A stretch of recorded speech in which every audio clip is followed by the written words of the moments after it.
La diffusion vient de démarrer. Tous les participants sont en mode écoute seul. Alors bonjour à tous, je vous souhaite la bienvenue à ce webinaire intitulé Harcèlement en milieu de travail, notre devoir d'agir. Ce webinaire est offert par le groupe Entreprises en santé en étroite collaboration avec la Commission de la santé mentale du Canada.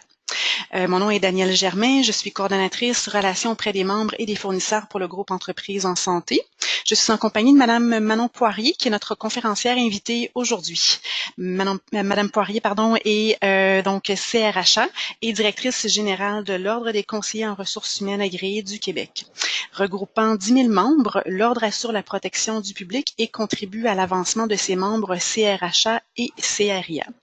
Madame Poirier possède une maîtrise en sciences de l'administration et est également membre du Barreau du Québec. Elle a précédemment occupé le poste de vice-présidente aux ressources humaines des YMCA du Québec et a assumé la direction de l'École internationale de langue de ce même organisme. Alors, avant de commencer le webinaire, je vous invite à regarder à la droite de votre écran la plateforme en gris. Il s'agit de la plateforme qui vous servira tout au long du webinaire pour poser vos questions sous l'onglet « Questions ». Vous pourrez nous les transmettre par écrit. Nous prendrons un moment à la fin de la présentation pour répondre aux questions qui auront été reçues. Je souhaite aussi vous informer que cette présentation, de même que l'enregistrement du webinaire, vous seront envoyés par courriel au plus tard demain. Sur ce, je vous souhaite un excellent webinaire et je cède la parole à Madame Poirier. Merci beaucoup Danielle. Alors, bon midi à tous, bon appétit pour ceux qui cassent la croûte en même temps. Donc, je vous accompagnerai pendant cette heure de lunch. Donc, le harcèlement en milieu de travail, notre devoir d'agir. En fait, avant de commencer, je voulais juste vous dire que je partageais à Daniel le défi pour moi de faire en fait un monologue, de ne pas avoir la chance de voir votre rétroaction étant une fille qui aime bien le contact humain. Donner des présentations, faire des présentations en personne est toujours plus rassurant. En fait, ça nous permet de voir l'attention, la pertinence de notre contenu parce qu'habituellement, quand on est en personne, dans une conférence, on peut voir à quel moment les gens se concentrent davantage sur leur cellulaire ou ce qu'on dit. Alors, c'est toujours un indicateur pour nous qu'on est sur le bon chemin ou pas. Alors, je n'aurai pas ce luxe-là, mais j'espère que le contenu sera pertinent et utile surtout pour votre organisation, pour vous-même. Clairement, à l'automne dernier, il y a eu un mouvement social, en fait, qui est planétaire. Ça a touché beaucoup de pays, mais ça nous a touché particulièrement aussi au Québec, avec dans le mouvement Moi aussi. Et c'est peut-être ce qui fait qu'aujourd'hui, vous avez pris le temps de partager votre heure de lunch pour venir parler du harcèlement. Depuis l'automne, que ce soit au niveau des corps de police, donc ils ont triplé le nombre de plaintes pour agression sexuelle, mais dans les entreprises, sans pouvoir avoir une donnée, parce qu'on ne comptabilise pas globalement ces données-là de façon avec nos membres, c'est très clair qu'il y a une recrudescence de plaintes de harcèlement. C'est probablement une bonne chose, pas qu'il y ait plus de plaintes, mais qu'il y ait un haut niveau de sensibilisation dans la population par rapport à la problématique qui a été très médiatisée d'harcèlement sexuel. Mais pour nous, donc tout ce qui est la question du harcèlement psychologique, ça nous a permis d'amener cet enjeu de société-là au devant, puis dans les discussions dans toutes les organisations. Donc, il y a beaucoup de formations qui se font sur le sujet dans les organisations pour le moment, alors c'est tant mieux. Peut-être êtes-vous avec nous ce midi parce que, bien sûr, d'une perspective légale, donc c'est une obligation qui est en place depuis 2004 pour les organisations d'assurer aux salariés un environnement de travail sain et exempt de harcèlement. Donc, cette posture légale-là est une motivation très louable pour regarder tout ce qui est harcèlement. Ou encore, dans une optique un petit peu plus large, votre préoccupation est peut-être sur la santé mentale. Les statistiques que vous connaissez peut-être déjà qui sont affichées à l'écran, qui sont toujours préoccupantes. Et c'est probablement une thématique qui est de plus en plus discutée, puis c'est une bonne chose dans les organisations, de plus en plus d'institutions qui s'en préoccupent. Et c'est sûr que quand on parle d'harcèlement psychologique, pour ceux qui l'auront vu, ont vu ces effets néfastes dans les organisations, on sait que ça crée cette détresse psychologique-là. et qu'un environnement de travail sain, justement, contribue à la santé mentale là, des travailleurs. Donc, peu importe votre posture pour se joindre à nous ce midi, les objectifs de la session que je vous avais partagé en amont, c'est vraiment de voir les pratiques de gestion qui ont un impact sur la prévention, mais aussi on va aborder tous les mécanismes de traitement, traitement des plaintes, toutes les étapes une fois qu'on est confronté à une plainte de harcèlement, qu'est-ce qu'on doit faire bien concrètement. Donc, c'est sur ces deux volets que j'aimerais vous entretenir ce midi. Et un peu, je vais commencer par ce qui est la dernière heure. Donc, quel est le nouveau contexte légal? Parce qu'il y a un nouveau contexte légal depuis 2 semaines environ, 15 jours en fait, le 12 juin dernier. Je ne sais pas si vous avez suivi les travaux sur la révision de la loi sur les normes du travail. La question du harcèlement n'était pas celle qui était la plus médiatisée, mais il y a eu quelques modifications à la loi sur les normes, donc un nouveau contexte qui va guider les organisations. Donc, premier ajout, c'est qu'on a explicitement ajouté le harcèlement sexuel dans la définition. C'est un ajout plus au niveau du texte qu'au niveau du fond, parce que la jurisprudence, on avait toujours reconnu en fait que le harcèlement sexuel était inclus dans la notion de harcèlement psychologique, mais là, c'est écrit textuellement. Donc, l'avantage pour le lecteur, c'est qu'il n'y aura pas de questionnement par rapport à ça. Deuxième modification, on vient un peu préciser l'obligation de l'employeur. Donc, c'est toujours une obligation de moyens. Puis, clairement, la jurisprudence avait indiqué un peu quel type de pratiques les employeurs devaient adopter. Mais là, la loi exige que chaque organisation, peu importe sa taille, adopte et rendre disponible à ses salariés une politique de prévention. Donc, vraiment, qu'est-ce qu'on fait au niveau de la prévention et de traitement des plaintes, donc incluant bien sûr tout ce qui est les actes ou les gestes à caractère sexuel. Donc, ça a été voté, en fait, la loi est adoptée le 12 juin dernier. Nouveauté aussi, auparavant, pour un individu qui voulait faire une plainte à la CNESST par rapport au harcèlement psychologique, avait 90 jours à partir de la dernière manifestation du comportement. Et maintenant, ce délai de prescription-là a été amené à 2 ans. C'est arrivé en toute fin des travaux de l'Assemblée et la raison, c'était une volonté du gouvernement d'arrimer en fait le délai de prescription entre la CNESST et la Commission des droits de la personne. Donc, en effet, il faut se rappeler qu'il y a des types d'harcèlement qui sont discriminatoires et donc pour un employé, on connaît bien le recours à la CNESST, mais il y a aussi un recours que les gens ont au niveau de la charte et de la Commission des droits de la personne et de ce côté, le délai était 2 ans. Donc, le gouvernement a voulu arrimer les délais pour ces deux commissions-là. Donc, nouvel environnement légal et donc on fera que les employeurs qui n'ont pas déjà de politique et de mécanismes de traitement des plaintes se dotent de ces mécanismes-là rapidement. Dans l'univers aussi législatif, sachez si jamais vous travaillez pour une organisation de juridiction fédérale ou vous conseillez les organisations de juridiction fédérale, donc il y a la loi modifiant le Code canadien du travail qui a été adoptée en 3e lecture récemment, qui traite en fait de toute la question du harcèlement et de la violence. Quelques faits saillants, à l'inverse du gouvernement provincial, ce sera mon éditorial, mais le gouvernement fédéral est allé beaucoup plus loin dans la prise en charge puis envoyer un message fort pour faire cesser le harcèlement et la violence dans nos milieux de travail. Donc, tout incident doit être signalé, consigné et faire l'objet d'une enquête. Donc, l'enquête est requise. Il y a des mécanismes de diffusion de la loi des règlements aux employés. Il y a vraiment des mesures qui sont exigées donc par le code pour la prévention et on exige la formation des gens qui exercent des fonctions de direction ou de gestion. Et on a ouvert aussi l'obligation de l'employeur à l'égard d'anciens employés. Donc, beaucoup plus poussé comme mesure, beaucoup plus exigeant dans un contexte de juridiction fédérale. Donc, clairement, au Québec, il y aura deux façons d'approcher les cas ou tout ce qui est harcèlement. Donc, ce sera différent dans les entreprises de juridiction fédérale et celles provinciales. Donc, l'éditorial est pour que l'ordre, c'est un rendez-vous manqué de la part du gouvernement pour aller donner un message clair, puis que collectivement, on s'attaque à la problématique du harcèlement.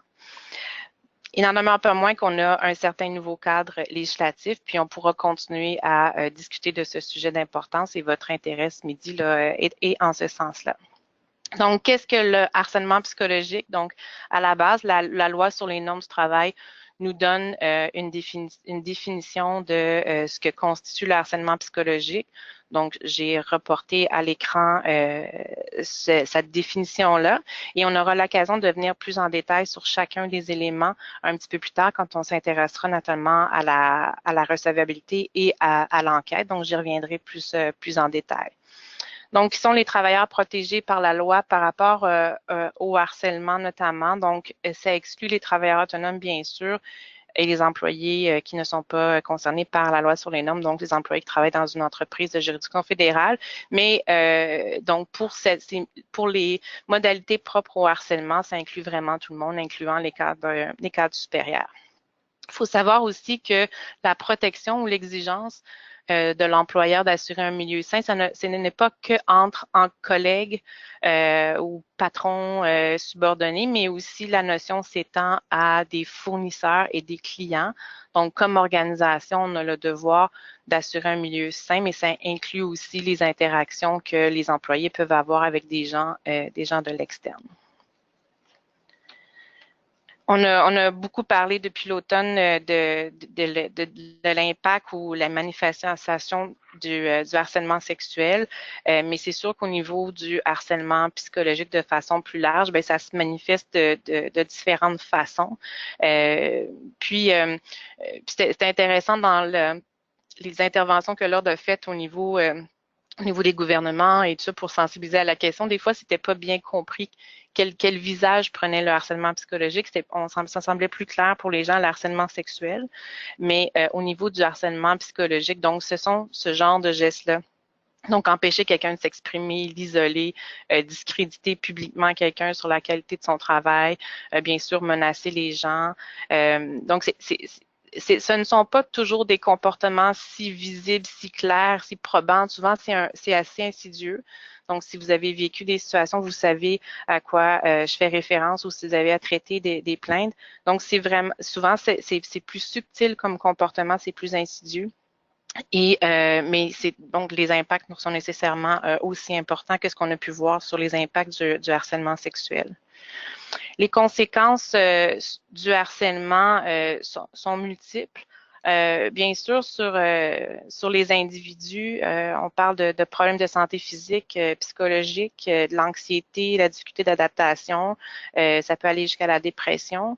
Ça peut contribuer à des problèmes de dépendance. Bien sûr, il y a souvent des difficultés professionnelles qui surviennent.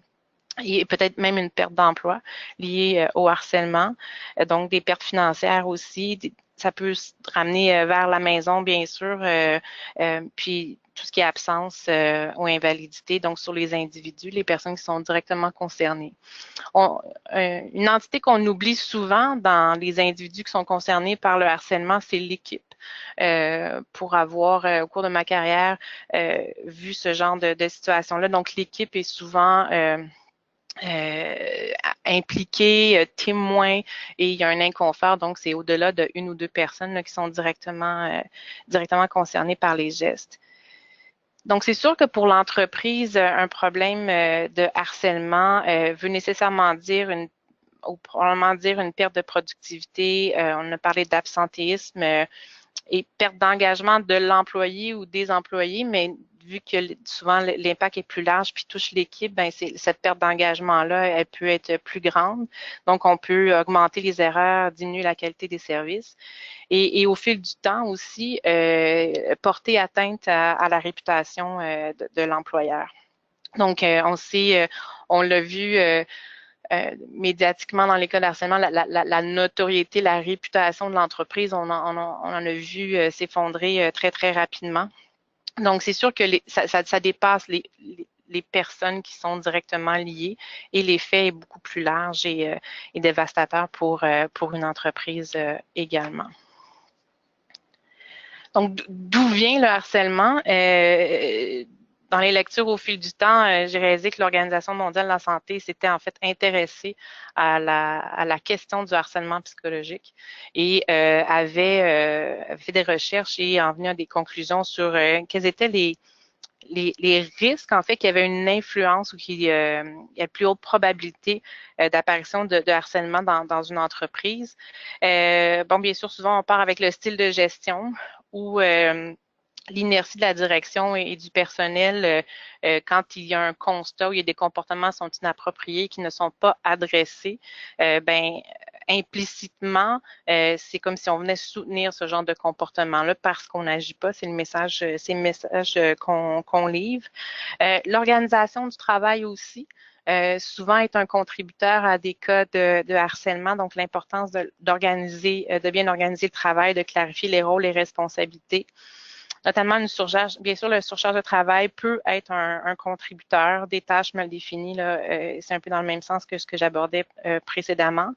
Un style où il y a une hiérarchie qui peut être excessive, l'environnement de travail et un certain manque de souplesse ou de conciliation sont des facteurs que l'Organisation mondiale de la santé énumère comme étant possibles contributeurs ou augmenter la probabilité que des cas de harcèlement apparaissent au sein d'une entreprise. Un peu plus proche de nous, professeur Bigram et Brun ont en fait inscrit le harcèlement. Je ne sais pas si je me souviens de l'université des cours de gestion de conflits, puis donc on voyait de l'escalade conflictuelle, mais c'est comme si le harcèlement était après ça l'étape ultime de cette escalade-là. Donc, on part d'une posture où il y a peut-être du mécontentement, certaines formes d'irritation, l'incivilité, on va en parler un petit peu plus tard, qui se transforme en conflit, mais le harcèlement devient un peu l'escalade ultime ou l'expression ultime des problèmes de relations interpersonnelles dans une organisation. Donc, si on va un petit peu plus en détail, puis il y a peut-être des choses que vous allez voir sous chacun des vocables, est-ce que c'est des choses que vous constatez dans vos organisations? Est-ce qu'il y a un certain mécontentement qui parfois vient d'un manque de communication? On pense toujours qu'on communique bien, mais on communique jamais assez. Est-ce qu'il y a des perceptions d'iniquité? Puis un certain mécontentement, et qu'est-ce qu'on fait à ce moment-là? Parce que si on fait pas ça, ben on passe un peu à l'autre étape. L'irritation, qui peut aussi venir du fait, puis on le voit de plus en plus comme phénomène des gens qui ne se sentent pas utilisés ou qu'on n'utilise pas leurs compétences à leur juste valeur. Tout ce qui est la question de civisme dans les organisations, qui bien personnellement, peut-être quand on y pense, on se dit c'est un peu triste qu'on aille aujourd'hui à parler de civilité. C'est peut-être des choses qu'on pensait acquises, mais clairement très, très important. Puis on va le voir, c'est probablement de travailler sur la civilité, c'est le meilleur chemin à prendre pour prévenir le harcèlement. Donc, bien sûr, les conflits et ultimement des gestes de harcèlement qui sont des paroles qui peuvent être répétées, non désirées, puis ou une seule conduite grave. Donc, c'est un peu cette escalade-là qui explique comment on se rend au niveau du harcèlement psychologique. Au niveau du harcèlement sexuel, c'est un peu différent. C'est pas ce même nécessairement mécanisme d'escalade. Mais bien sûr, donc ce qui explique aussi les gestes de harcèlement, bien sûr, il y a toute la notion de pouvoir et aussi ce qui est toléré dans l'organisation aussi, comme que ce soit le type de blague ou le type de conversation qu'on a, donc peut être un contributeur à créer un environnement où ce genre de comportement-là survienne. Donc, on a un petit peu positionné, je vais positionner quand même à partir de cette base-là pour avoir une compréhension commune de ce qu'on entend par harcèlement psychologique, puis un petit peu mieux comprendre d'où vient le harcèlement. Mais bien sûr, ce qui nous intéresse, c'est comment on fait pour prévenir des gestes inappropriés et ce que je vais essayer d'aborder dans les prochaines minutes. En termes de stratégie de prévention, quelques actions qu'on a recensées des organisations, plusieurs de nos organisations ont nos membres, des stratégies qui semblent fonctionner. La première, en fait, c'est pas une stratégie de prévention, bien que je l'ai listé ici, mais c'est vraiment la base, donc se doter d'une politique et de la diffuser.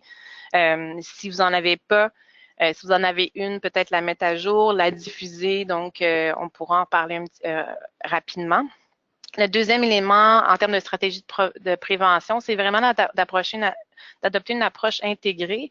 En fait, ce que j'aimerais vous proposer, c'est plutôt que de dire qu'est-ce qu'on fait de plus pour prévenir le harcèlement puis de créer de nouveaux mécanismes. En fait, c'est d'intégrer la notion de prévention dans les processus que vous avez déjà probablement dans votre organisation.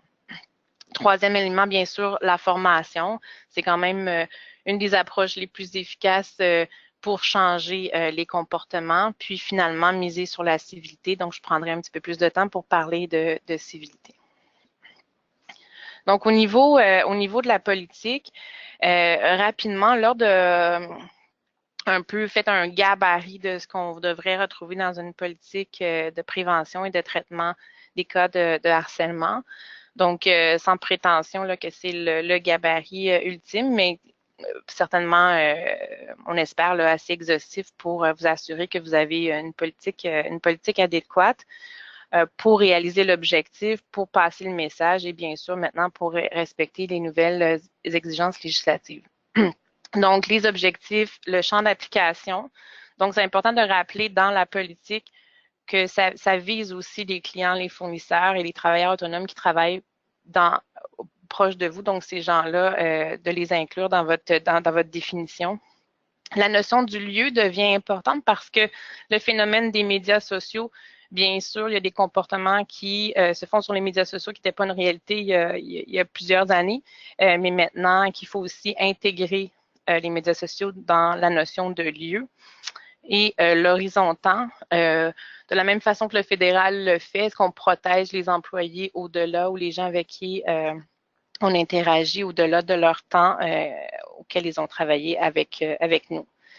La définition du harcèlement dans votre politique, je vous suggère fortement de ne pas réinventer et de prendre la définition que le législateur québécois nous a donnée. Je pense qu'elle a passé le test depuis 2004. Elle a été bien interprétée.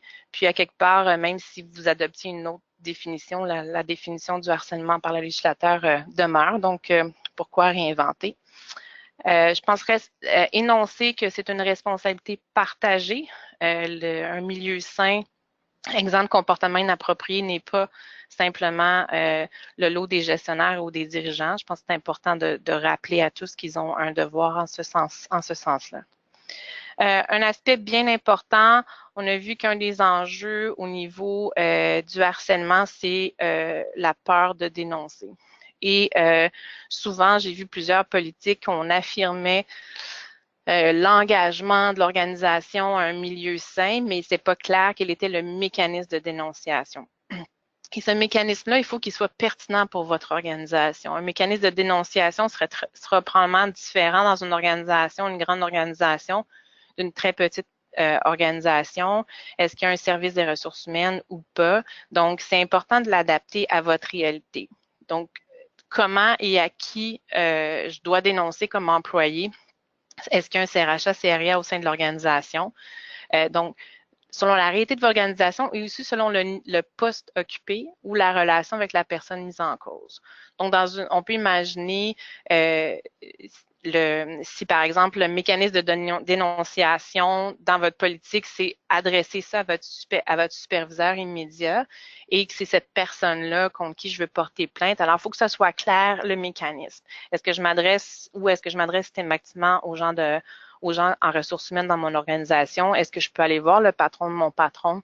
S'il y a un conseil d'administration, est-ce que si je vise le dirigeant, est-ce que c'est aussi un chemin? Donc, de clarifier tous les chemins selon les cas de figure, c'est assez important. Il y a des organisations qui ont décidé de mettre en place des lignes de dénonciation parce qu'ils veulent préserver la confidentialité absolue de la dénonciation. Et puis, on avait vu il y a quelques années, suite à tous les scandales au niveau financier, ce genre de ligne de dénonciation qui probablement pouvait être un peu plus efficace parce qu'on allait chercher des données financières. Donc, je suis pas en train de vous dire ne mettez pas une ligne de dénonciation en place si c'est la meilleure option pour votre organisation, c'est une option possible, mais clairement, qu'est-ce qu'on fait après? Parce que de vouloir préserver la confidentialité, l'anonymat, ça nous donne très peu de moyens pour traiter la plainte par la suite. Peut-être que si on a plusieurs appels sur la même personne, il y a quelqu'un qui pourra agir, mais c'est très difficile d'agir quand on ne peut pas aller valider les faits. Donc, bien sûr, prévoir des mesures de soutien accessibles. Donc, ça peut être des mesures de soutien pour déposer la plainte. Donc, à qui est-ce que je peux m'adresser? Peut-être de vérifier est-ce qu'un programme d'aide peut aider en ce sens-là. Ou est-ce qu'il y aurait un professionnel désigné, un tiers à l'organisation qui pourrait m'accompagner si je veux porter plainte. Donc, dans votre politique, prévoir le processus de traitement des plaintes. Au-delà du mécanisme de dénonciation, ce qui est important comme individu qui vit une situation difficile, hautement émotive, c'est de savoir si j'ai le courage de dénoncer, qu'est-ce qui arrive après? Qu'est-ce qu'on va faire de ma plainte? Et si ce chemin-là n'est pas clair, le risque, c'est que la personne n'entame pas la démarche et ça vous empêche de pouvoir adresser la situation puis régler la problématique parce que vous n'êtes pas au courant. Donc, tracez ce chemin-là très, très clair. Donc, dans votre politique, il doit avoir le mécanisme de traitement des plaintes. Donc, on peut penser, et je reviendrai plus en détail, au premier fil de recevabilité, parler de médiation, parler d'enquête. Vous pourriez choisir d'avoir une enquête de façon systématique qui est, selon nous, une bonne pratique. Prévoir aussi les délais de traitement et bien sûr la confidentialité du processus et le rapport et la recommandation. Donc, prévoir dans votre politique, suite à l'enquête, par exemple, il y aura un rapport et des recommandations. Donc, déjà de prévoir la suite. Annoncer dans votre politique quelles seront les mesures possibles qui pourront être prises contre, par exemple, si on concluait qu'il y a du harcèlement contre la personne mise en cause, et aussi des mécanismes de soutien des individus, des équipes pour le après. Et prévoir le suivi, donc justement de prévoir dans votre politique un suivi après l'enquête ou la médiation. Et clairement, énoncer qui est responsable de la... Donc, c'est une responsabilité partagée, tout ce qui est prévenir le harcèlement, mais qui est responsable de la politique, de la mettre à jour, de la diffuser de façon récurrente.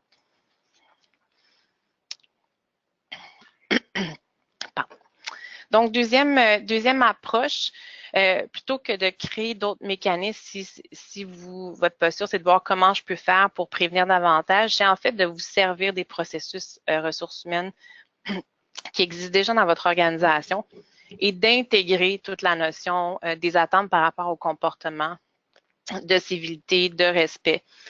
Donc, vous pouvez en parler déjà lors de l'entrevue d'embauche et vérifier le type de comportement que la personne a eu, faire des mises en situation, puis voir le réflexe de la personne par rapport à un comportement, qu'est-ce qu'elle ferait ou comment elle réagirait. C'est une opportunité déjà d'annoncer vos couleurs avant même que la personne accepte l'emploi ou obtienne l'emploi. On dit souvent que la fidélisation des employés commence avant même donc qu'ils soient embauchés. Bien, déjà, si le message, si par vos questions, vos interrogations, ou les messages que vous ferez en fin d'entrevue, déjà la notion de respect, d'environnement sain, puis de pas de tolérance au comportement inapproprié, bien, c'est déjà un message fort. Et même si vous ne retenez pas cette personne-là, elle aura le souvenir de vous comme employeur, comme faisant attention au milieu de travail.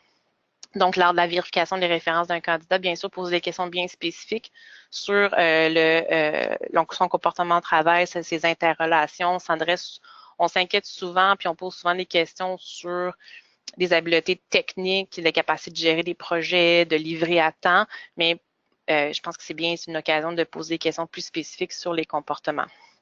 À l'intégration, donc un bon moment quand quelqu'un a un emploi, de porter haut et fort vos messages, encore une fois, de façon cohérente. Lors de la période de probation, faire un suivi là-dessus. Donc, vraiment, vous voyez tous les mécanismes que vous avez déjà en place.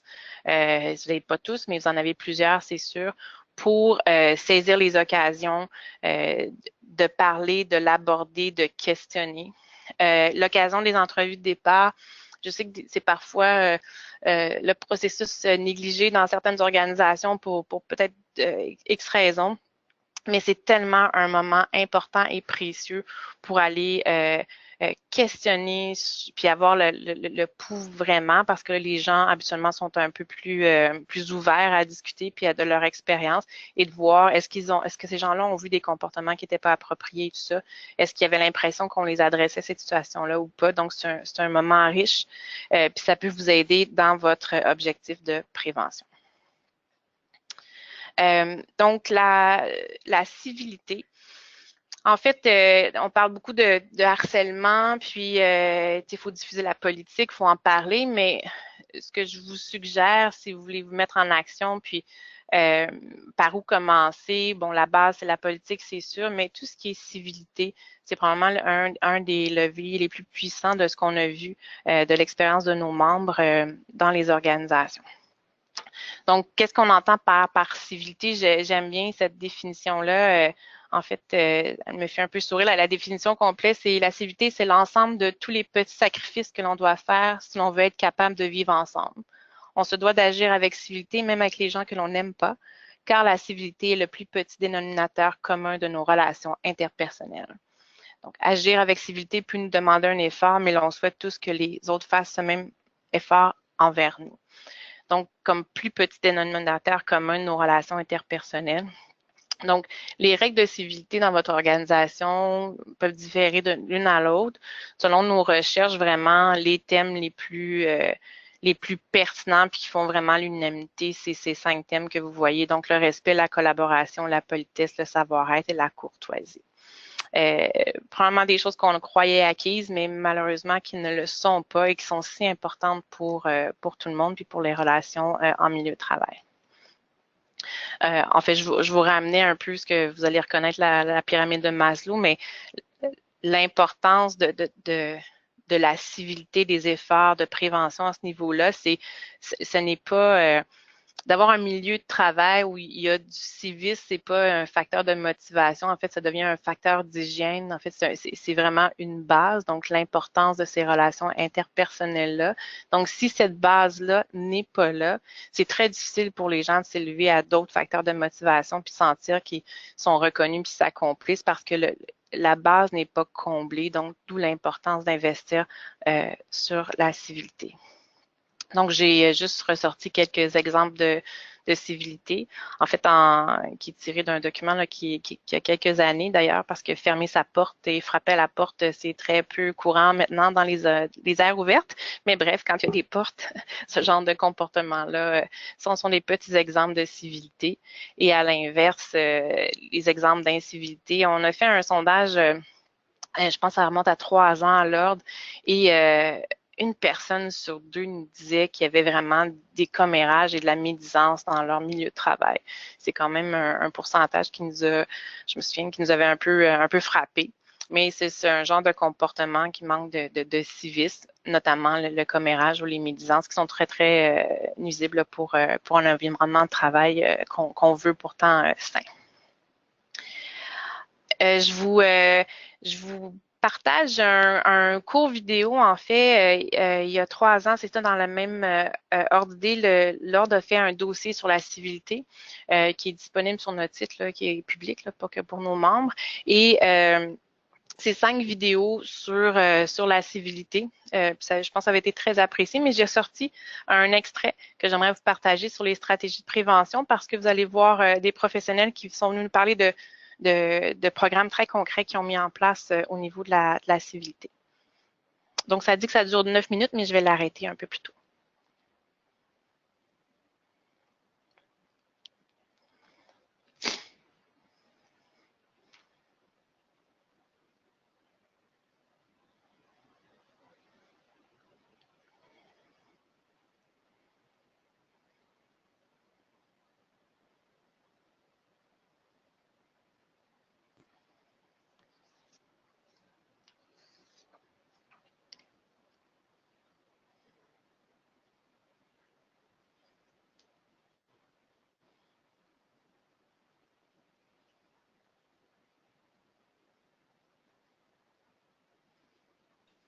Madame Poirier?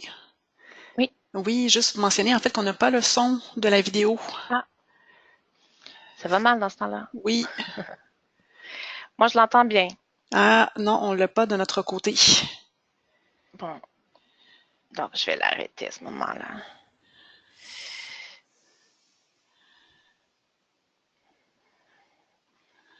C'est dommage. Ben oui, c'est dommage. Bon. Ça, je ne pouvais pas le savoir parce que moi, je l'entends bien. Ah, c'est ça. Donc, Bon, les petits voilà. défis techniques. Oui, toujours ça. Donc, en fait, je vous résume certaines organisations, ce qu'elles ont fait. Puis, c'est quelque chose qu'on a fait à l'ordre, en fait, aussi. Là, je peux vous en parler d'expérience, mais c'est vraiment d'adopter un code de civilité. Et donc, la Ville de Montréal le fait, entre autres, là, donc, bien sûr, une très grande organisation. Euh, donc, un code de civilité, puis c'est une approche, en fait, c'était fait par les employés. Donc, qu'est-ce que ça voulait dire la civilité pour eux et comment ça s'incarnait. Donc, c'était bien sûr dans des petits comportements très, très simples, puis d'autres un petit peu plus, c'est des programmes un petit peu plus complexes. Mais donc, on avait confié cette tâche-là à des comités d'employés et ils ont déterminé quelle était la civilité, ils en ont fait un code, ça a été diffusé dans les organisations. Ils ont mis en place aussi donc ce même comité-là souvent ou une autre entité, donc de façon continue, avait un regard de vigie sur ce qui se passait. Voir est-ce que ce code de civilité vivait bien. Donc, ça, c'était le cas de la Ville de Montréal, notamment, ce qu'ils avaient mis en place. D'autres organisations, attends, je ne peux plus cliquer, attendez un petit peu. Ah, j'allais. Voilà. Donc c'est ça. Donner le mandat aux employés d'élaborer le code de civilité. Vraiment, il faut que ce soit propre à votre organisation. D'autres stratégies, donc former, informer régulièrement sur la civilité. Je pense que c'est déjà aborder un peu la chose, d'utiliser les rencontres qu'on a déjà. Je pense qu'on a fait collectivement au Québec, si on regarde notre bulletin au niveau de la santé-sécurité, donc beaucoup plus la santé-sécurité physique. D'il y a 20 ans maintenant, collectivement, on a fait beaucoup de progrès, mais c'est parce que tout le monde a fait son bout. Puis, dans les organisations, ce qui l'a beaucoup fait vivre, c'est souvent les comités. Puis, le fait que les organisations prennent toutes les occasions qu'ils ont pour rappeler les règles de santé et sécurité. Donc, ça devrait être la même chose au niveau de tout ce qui est santé, sécurité, psychologique, et notamment de la civilité. Des groupes de travail, de discussion sur le climat de travail. Je vous disais, l'ordre de fait ça l'année passée, civilité, petit groupe, focus group, 4 questions super simples. On a jasé. Vraiment, c'est vraiment simple. Et le message que ça a apporté dans l'organisation, c'est très fort, beaucoup plus fort que n'importe quelle grande stratégie auquel on aurait pu penser.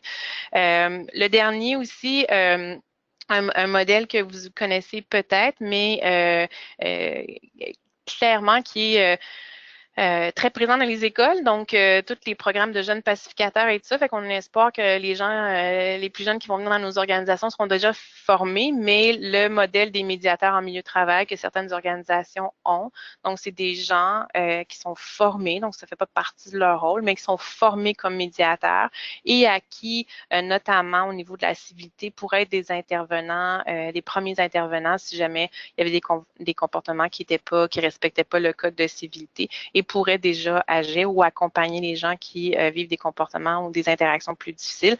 C'est assez efficace et assez fort comme initiative. Donc,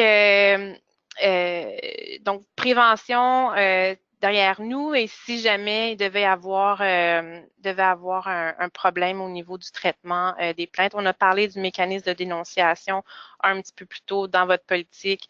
Il est important de bien les identifier. On me pose souvent la question, oui, mais qu'est-ce qu'on fait dans une très petite organisation, puis si la personne visée est le dirigeant, puis c'est le propriétaire, puis il n'y a pas de CA.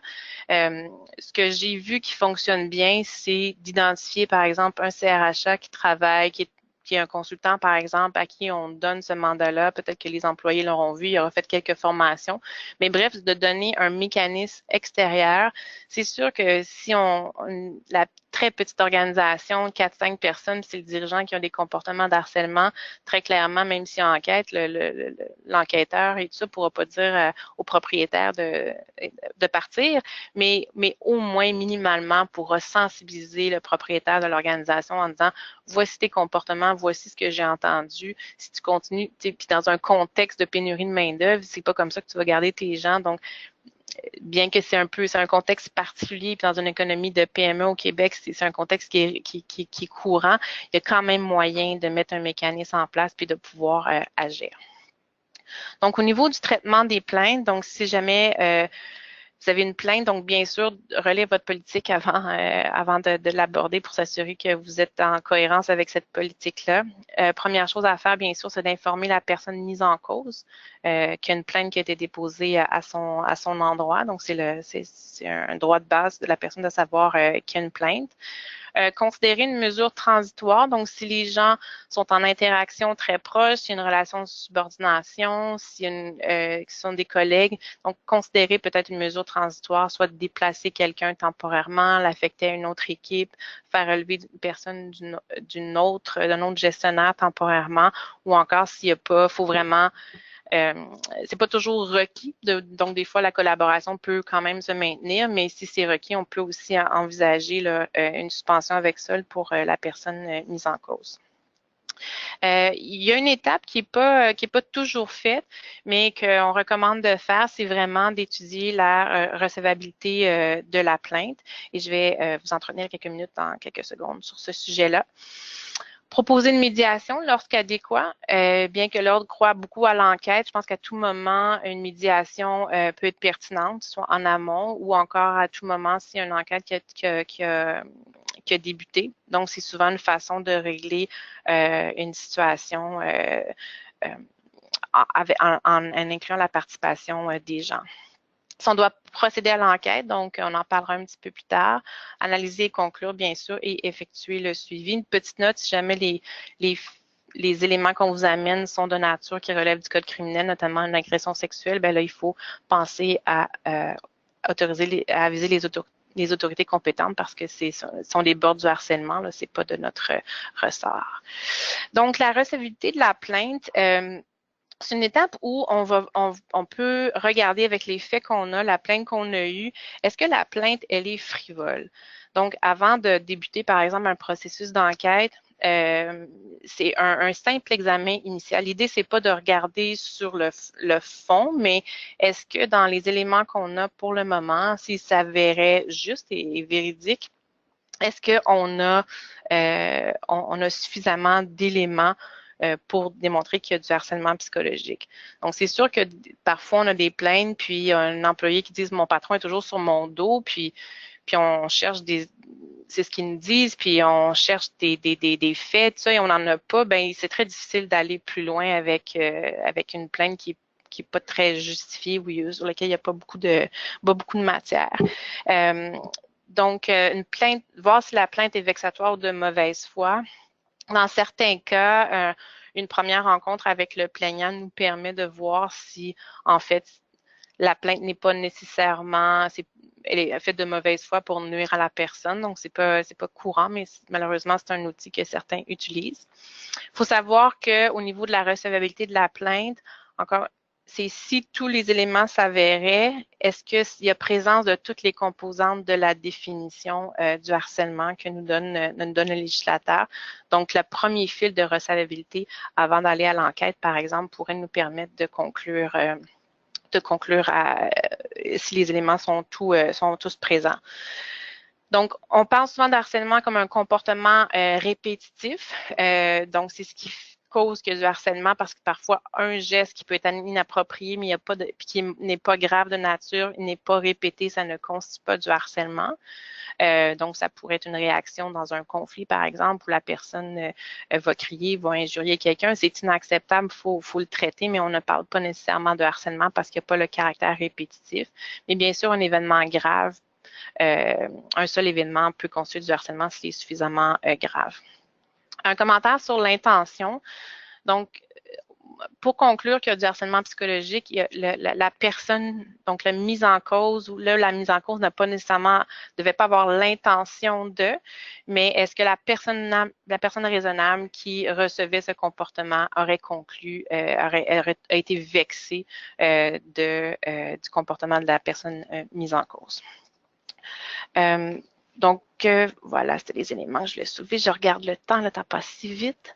Donc, code de conduite, si vous faites des enquêtes, l'Ordre a élaboré un code de conduite donc justement sur l'enquête. On parle de la qualité de l'enquêteur. Donc, avant de décider d'enquêter soi-même ou de choisir un enquêteur pour une enquête externe, il faut s'assurer de la compétence, bien sûr, et de l'impartialité de l'enquêteur, puis un devoir de confidentialité.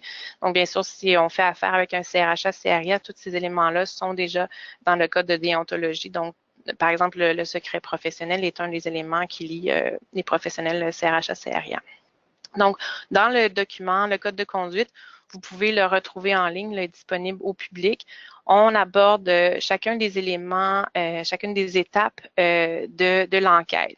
Donc, il ne faut pas évacuer l'élaboration du mandat d'enquête. C'est important d'avoir un mandat puis de bien circonscrire notre intervention. Si on est enquêteur ou si c'est nous qui donnons le mandat, que ce mandat-là soit présent.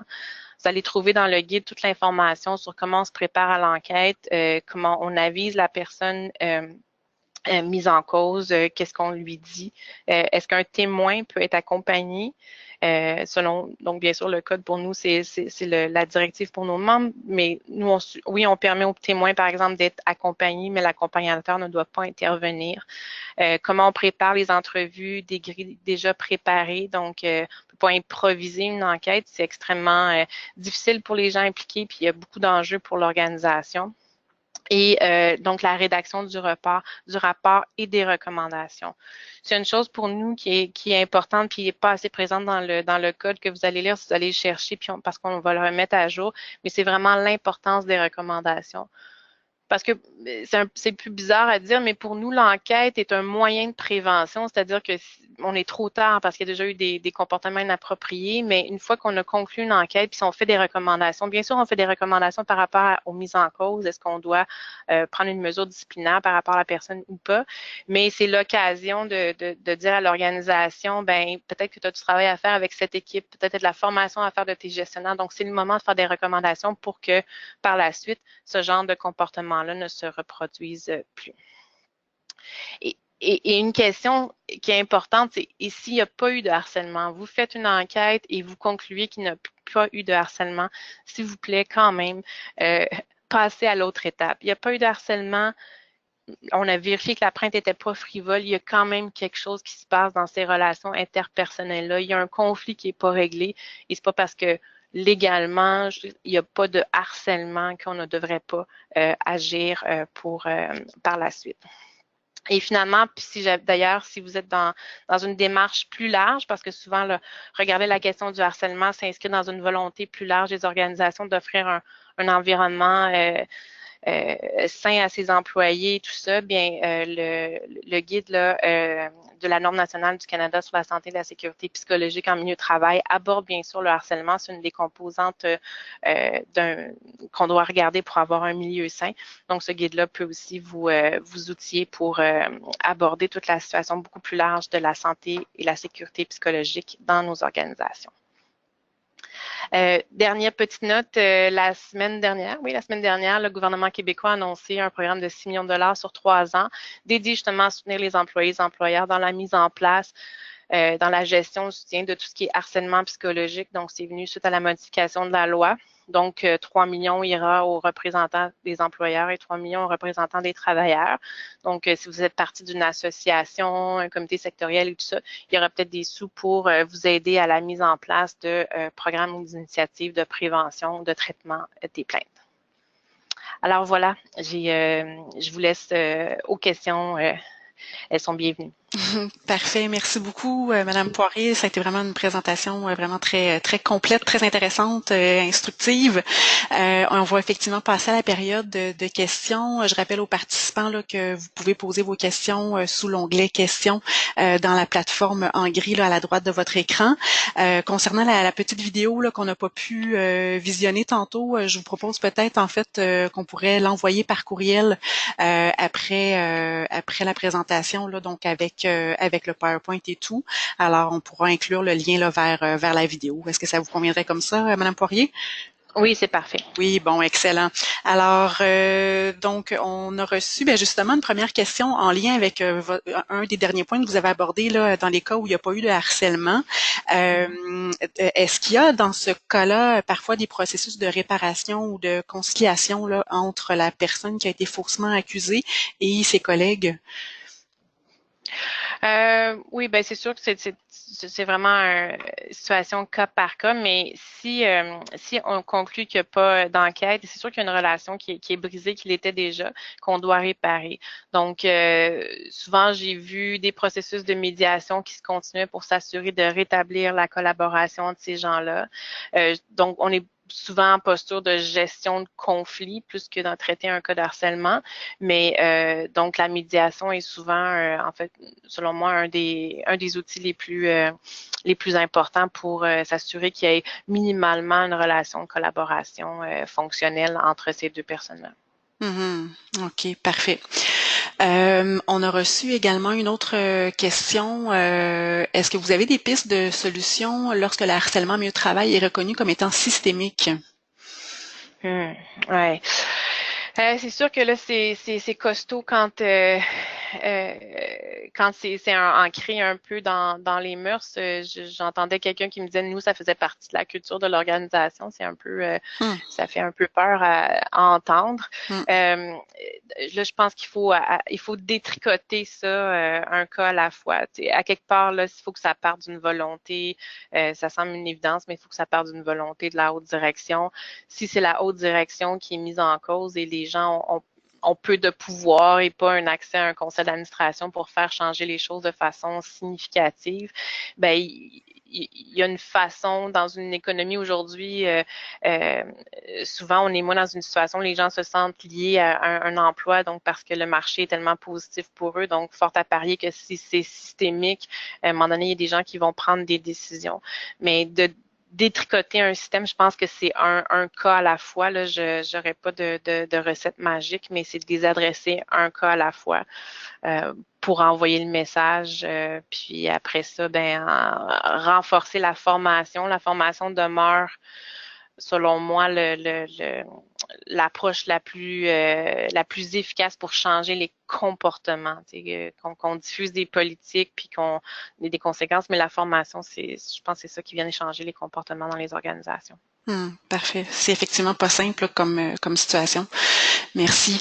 Une autre question qu'on a reçue, en fait, est-ce qu'on peut aller en enquête si la personne plaignante n'est pas en accord? C'est-à-dire que si elle ne souhaite pas que ses supérieurs soient informés, par exemple. Bonne question. Un cas que je connais, j'ai jamais vu, mais donc si la personne a porté plainte puis elle refuse qu'on fasse enquête parce que c'est une crainte de représailles, j'imagine. Tu sais, si Mhm. l'organisation veut, donc probablement à la réponse claire, ça dépend de ce qui est allégué. Si la personne fait une plainte puis c'est un, une relation avec un collègue, par exemple, puis il n'y a rien qui est en péril, puis ça semble pas être un. Mais si la crainte, c'est parce que c'est le dirigeant, puis un patron, puis on veut pas le faire, je pense qu'à un moment donné, la personne qui reçoit la plainte a un devoir d'agir, qui va peut-être dépasser ce que la personne, les limites que la personne mettra. C'est sûr que la difficulté dans les cas d'harcèlement, si la principale, là où la principale intéressée ne veut pas témoigner, ben souvent on a peu de munitions. Donc, c'est de renforcer auprès de la personne l'engagement qu'il y aura, puis c'est important d'avoir mis dans la politique qu'il n'y aura pas de représailles, de s'assurer qu'on la protège, qu'on peut changer son équipe si on peut, parce qu'à un moment donné, si on a une information qui est trop précieuse, on ne peut pas la laisser tomber de côté parce que la personne ne veut pas aller plus loin. Mhm. Mais je pense que ça sera du cas par cas, dépendant de l'ampleur de la situation. OK. OK. On revient un petit peu sur la première question par rapport au cas où il n'y a pas eu de harcèlement. Vous nous Oui, parliez en fait de médiation là, entre oui. les parties. Il y a quelqu'un qui pousse un petit peu plus loin par rapport à cette question-là en demandant quelles sont les autres options si la médiation n'est pas acceptée par une des parties. Ouais. Donc, il n'y a pas eu d'harcèlement, il y a un très gros conflit, puis elle ne veut pas s'asseoir dans la même salle. Mhm. Ben, je pense qu'il faut voir ce que ce conflit-là occasionne, parce que souvent, quand le conflit est tel, ben là, ça se manifeste par donc un manque de rendement et tout ça. À un moment donné, je pense que si l'employeur offre un mesure de soutien comme une médiation, puis la personne refuse de participer, puis il y a des enjeux par rapport à son travail, il va peut-être falloir avoir une conversation différente. Si la personne, j'imagine que c'est la personne mise en cause qui ne veut pas participer, ben, à un moment donné, ça devient une problématique d'organisation. Fait que, à un moment donné, je pense que la, la médiation n'est plus une option, mais devient un peu plus obligatoire. Sinon, ça va être des attentes, des engagements. J'ai déjà vu aussi des engagements très clairs de comportement pour la personne. Donc, il n'y a pas de médiation qui est possible.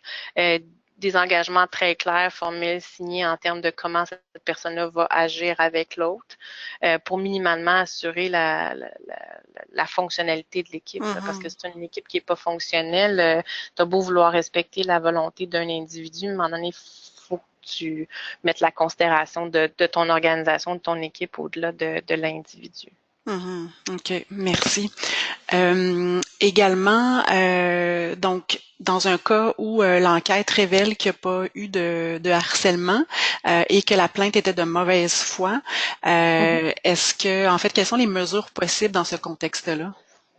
Ouais, donc si on a une démonstration claire, donc il n'y avait pas d'harcèlement, puis on a la preuve que c'était une mauvaise foi, donc dans ces cas-là, il peut y avoir une sanction par rapport à la personne qui a faussement fait une plainte. Oui. Mhm. Donc ça peut aller là, Mesures dépendant. disciplinaires? Oui, mesure disciplinaire, donc un avis, une suspension. Si le dossier de la personne est étoffé, ben ça pourrait aller jusqu'au congédiement, là. Mais effectivement, je l'ai vu là, dans quelques situations, il y a des mesures disciplinaires qui sont infligées en fait, à la personne là, qui a faussement fait une déclaration. Mhm. Une plainte pas fondée, OK, sciemment. d'accord. On a vraiment plusieurs questions, donc il y a beaucoup d'intérêt là parmi nos participants. Donc je vais en prendre deux dernières rapidement. Est-ce que il existe un organisme externe qui peut soutenir les victimes psychologiquement dans tout le processus de dénonciation? Oui. Je sais que le Centre d'aide aux victimes d'actes criminels offre des services d'accompagnement, donc bien que pour accompagner les gens dans les dénonciations. Il y a aussi des organismes communautaires qui appuient. Je pourrais peut-être joindre deux, trois noms quand j'enverrai la présentation. Je Parfait. vais pas je vous donnerai le détail. Donc, quelques organisations. Certaines vont plus desservir une population féminine pour les cas d'harcèlement sexuel, là, juste par les statistiques. Mhm. Mais par exemple, là, tout ce qui est CAVAC et tout ça, les centres d'aide aux victimes d'actes criminels offrent ce genre de service-là. Mon pari aussi, informé un peu, c'est qu'on devrait voir naître là, dans les prochains mois aussi des ressources pour soutenir les victimes. Donc, avec l'argent du gouvernement qui a été annoncé dans les dénonciations, il y a déjà dans le secteur culturel où ils ont déjà commencé à mettre quelques programmes en place pour ça, mais je pourrais vous fournir les détails dans l'envoi. Parfait. Donc on vous enverrait ça. Donc on vous enverrait ça par courriel. Parfait. Et dernière question, est-ce que vous avez plus d'informations à partager sur la réglementation, donc les nouveautés dont vous avez parlé, qui va accompagner le projet de loi C65? Donc, en fait, les nouveautés qui touchent le harcèlement sexuel, je les ai mis de façon intégrale. Donc, c'est vraiment les deux éléments. Sinon, le projet de loi visait la loi sur les normes. Donc, je ne sais pas si la question était plus large que sur le harcèlement, mais vraiment pour le harcèlement, c'est l'obligation d'adopter une politique, de la diffuser, de parler dans la politique de prévention, de traitement des plaintes la prescription à 2 ans et le fait qu'on inclut le harcèlement sexuel, dans les faits, ça change pas vraiment grand-chose, mais c'est venu clarifier ce texte-là. Sinon, le projet de loi a abordé des mesures de conciliation travail-famille que tous les employeurs là, devront mettre en place, par exemple 2 journées là, de congé de maladie ou d'obligations personnelles, ce genre de choses-là. Qui vont être mises en place. Si vous voulez faire une recherche sur le site, sur l'Internet rapidement, c'est le projet de loi 176. Vous pourrez voir la dernière mouture qui a été adoptée par l'Assemblée nationale, puis vous aurez certains éléments par rapport aux agences de placement qui a été un des gros sujets aussi. OK, parfait. Bon, bien, excellent. Donc, c'est très complet là, comme processus, comme information là, pour la période de questions. Donc, merci beaucoup là, à tout le monde pour votre participation, toutes les questions que l'on a reçues. Merci encore beaucoup, Madame Poirier, pour votre temps, la qualité de la présentation. Juste vous mentionner en fait que si vous souhaitez en apprendre davantage sur la santé globale en milieu de travail, on vous invite à consulter les sites qui apparaissent à l'écran. Je vous rappelle aussi que ce webinaire là était le premier d'une série de 4 sur la santé mentale et ses enjeux en milieu de travail. Les prochains webinaires donc vont avoir lieu de cette série-là vont avoir lieu en octobre, en novembre et en février. Alors je vous invite à rester à l'affût des communications du groupe Entreprises en santé et de la Commission de la santé mentale du Canada pour avoir plus d'informations là, et vous inscrire au prochain webinaire.